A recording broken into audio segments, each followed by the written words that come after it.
وقال الذی اشتراہ من مصر، اور جس شخص نے خریدا انہیں مصر سے، مصر میں یہ تو عزیز مصر تھا، یعنی کوئی بہت بڑا افسر، بادشاہ نہیں، لیکن یہ کہ وہاں کی جو بھی ہائرارکی تھی اس کے اندر کوئی بہت اہم مقام پر۔ وقال الذی اشتراہ من مصر، اور جس شخص نے خریدا انہیں مصر میں، لامرأتہ، اپنی بیوی سے کہا اکرمی مثواہ، اس کو ذرا اچھے طریقے پر رکھو، عسیٰ ان ینفعنا، ہو سکتا ہے یہ ہمارے لیے نفع بخش ہو، یہ بھی ہو سکتا ہے کہ ہم اسے پھر بیچ دیں تو ہمیں دولت زیادہ مل جائے، اور نتخذہ ولدا، معلوم ہوتا ہے شاید اولاد نہیں تھی، ہم اسے اپنا بیٹا ہی بنا لیں گے۔ وَكَذَلِكَ مَكَّنَّا لِيُوسُفَ فِي الْأَرْضِ، اس طرح ہم نے زمین میں یوسف کے لیے تمکن، ٹھہراؤ کی جگہ پیدا کر دی۔ اب یہ کہ پہنچ گئے ہیں جو اس وقت کی جو متمدن ترین مملکت ہے، مصر کی مملکت ہے، اس کا ایک نظام ہے، اس میں بادشاہت ہے، اس کا پورا جو ہے اس کا آبپاشی کا نظام ہے، اس میں تمدن کے ایک گہوارے میں پہنچا دیا، اور وہاں پر بھی کسی جھونپڑے میں نہیں، کسی بہت بڑے افسر، بہت بڑے صاحب حیثیت انسان کے گھر میں پہنچا دیا۔ وَكَذَلِكَ مَكَّنَّا لِيُوسُفَ فِي الْأَرْضِ وَلِنُعَلِّمَهُ مِن تَأْوِيلِ الْأَحَادِيثِ، اور تاکہ ہم اسے سکھائیں باتوں کی تہ تک پہنچنا۔ یعنی ظاہر بات ہے کہ اگر وہ کوئی بہت بڑا عہدیدار تھا، بہت بڑا افسر تھا، تو وہاں پر لوگ آتے رہتے ہوں گے، گفتگویں ہوتی ہوں گی، امور مملکت پر بحثیں ہوتی ہوں گی۔ اب یہ وہاں پر ایک خادم کی حیثیت سے ہیں، وہ باتیں ساری سن رہے ہیں، تو گویا کہ اس میں ان کے لیے تربیت کا سامان اللہ نے کر دیا کہ کہاں کسی اگر دیہاتی میں رہتے یا کہیں صحرا میں رہتے، کہاں یہ تمدن کے ایک گڑھ میں اور ایک ایسی جگہ پر جہاں پر بیٹھ کر سارے مشورے ہوتے ہوں، گفتگویں ہوتی ہوں، اور دوسرے ملکوں کی خبریں آتی ہوں، اس سے ان کے علم کے اندر معلومات میں بھی اضافہ ہوا، اور یہ کہ حالات و واقعات کا تجزیہ کرنا، اس سے استنتاج کرنا، نتیجہ نکالنا، اللہ نے یہ چیز انہیں سکھا دی۔ واللہ غالب علی امرہ، اللہ تعالیٰ تو اپنے معاملے پر، اپنے حکم پر، اپنے فیصلے پر غالب ہے، ولکن اکثر الناس لا یعلمون، لیکن اکثر لوگ جانتے نہیں۔ ولما بلغ اشدہ آتیناہ حکما وعلما، جب وہ اپنی پوری پختگی کو پہنچ گئے تو ہم نے انہیں حکم اور علم دونوں دیے، اس سے مراد نبوت ہے، حکمت بھی دی، علم بھی دیا۔ وَكَذَلِكَ نَجْزِي الْمُحْسِنِينَ، اسی طریقے سے ہم محسنین کو بدلہ دیتے ہیں، اچھا بدلہ دیتے ہیں۔ وَرَاوَدَتْهُ الَّتِي هُوَ فِي بَيْتِهَا، اور پھسلانے کی کوشش کی اس عورت نے جس کے گھر میں وہ تھے، وہی عزیز مصر کی بیوی، وہ ان پر فریفتہ ہو گئی۔ فی بیتہا عن نفسہ، ان کے جی سے پھسلانے کی کوشش کی، انہیں گناہ پر آمادہ کرنا چاہا، یہاں تک کہ وغلقت الابواب، ایک موقع پر اس نے دروازے بند کر دیے، وقالت حیت لک، اور بولی کہ جلدی کرو۔ قال معاذ اللہ، حضرت یوسف نے فرمایا اللہ کی پناہ طلب کرتا ہوں،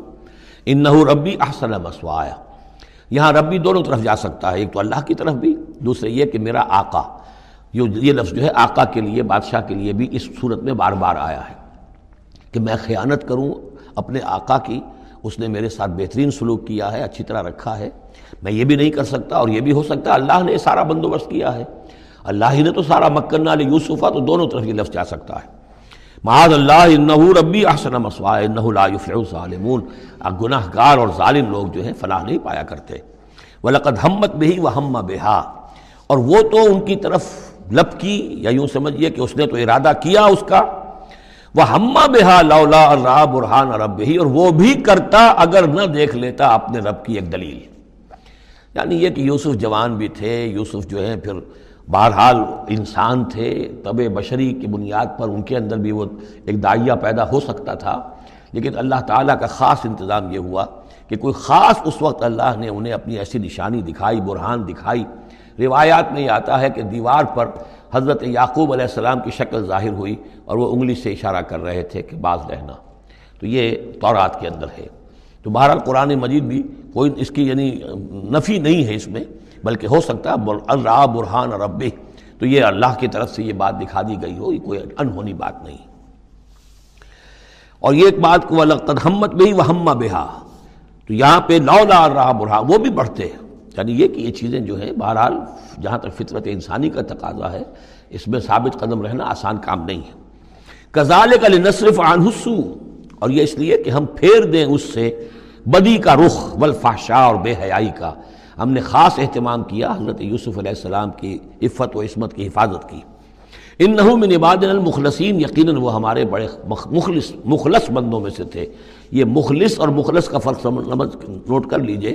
مخلص اس میں فاعل ہے، خلوص کرنے والا، اور مخلص وہ جس کو خالص کر لیا گیا ہو۔ اللہ کے مخلص بندے وہ ہیں جن کو اللہ نے اپنے لیے خالص کر لیا، تو یہ اللہ کے خاص بندے، چہیتے بندے مخلص ہیں جنہیں اللہ نے اپنے لیے خالص کر لیا ہے۔ واستبق الباب، وہ دونوں دوڑے دروازے کی طرف، یعنی حضرت یوسف علیہ السلام نے اس کی نیت بری دیکھی اور دیکھا کہ وہ تلی ہوئی ہے، اس کے اوپر شیطان کا بھوت سوار ہے، تو وہ دروازے کی طرف لپکے کہ میں بھاگ جاؤں، پیچھے وہ دوڑی۔ قالت وقدت قمیصہ من دبر، اور دوڑ میں اس میں یہ ہوا کہ اس نے جو پیچھے سے پکڑنے کی کوشش کی حضرت یوسف کو، تو ان کا کرتا جو ہے اس کے ہاتھ میں آ گیا اور وہ پھٹ گیا۔ حضرت یوسف دوڑ رہے ہیں، پیچھے سے وہ کرتے کا دامن جو ہے پھٹ گیا۔ وَأَلْفَيَا سَيِّدَهَا لَدَى الْبَابِ، اور اچانک ہو سکتا ہے غیر متوقع طور پر، وقت ایسا نہ ہو عام طور پر آنے کا، اس کا جو شوہر تھا، اس کو دونوں نے دیکھا کہ وہ دونوں دروازے کے اوپر وہ موجود ہیں۔ پایا ان دونوں نے اس کے شوہر کو، اس کے سردار کو، اس کے آقا کو، اس کے شوہر کو لدى الباب، دروازے کے پاس۔ قالت ما جزاء من اراد باهلك سوءا، اب دیکھیے یہ ہے وہ کہ جو عورت کے جو چلتر جس کو کہتے ہیں مشہور، فوراً جو اس نے پیترا بدلا ہے، اس نے کہا اپنے شوہر سے مخاطب ہو کر، بڑا سوچو کیا سزا ہونی چاہیے اس شخص کی جو تمہاری بیوی کے ساتھ بدکاری کا ارادہ کرے، یعنی یہ کہ یہ جو یوسف ہے یہ مجھ پر گویا کہ مجرمانہ حملہ کرنا چاہتا تھا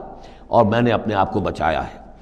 قالت ما جزاء من اراد باهلك سوءا الا ان يسجن، اس کی سوا کیا سزا ہو سکتی ہے کہ اسے جیل میں ڈال دیا جائے، اور عذاب علیم، یا اسے کوئی اور دردناک عذاب دیا جائے۔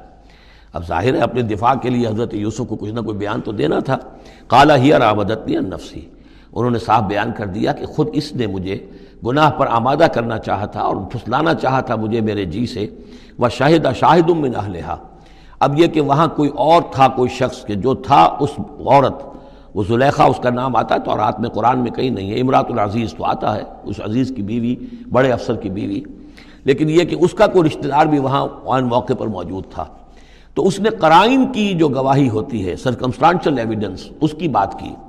انہوں نے کہا کہ اگر تو اس کا کرتا پھٹا ہوا ہو، شاہد شاہد من اہلہا،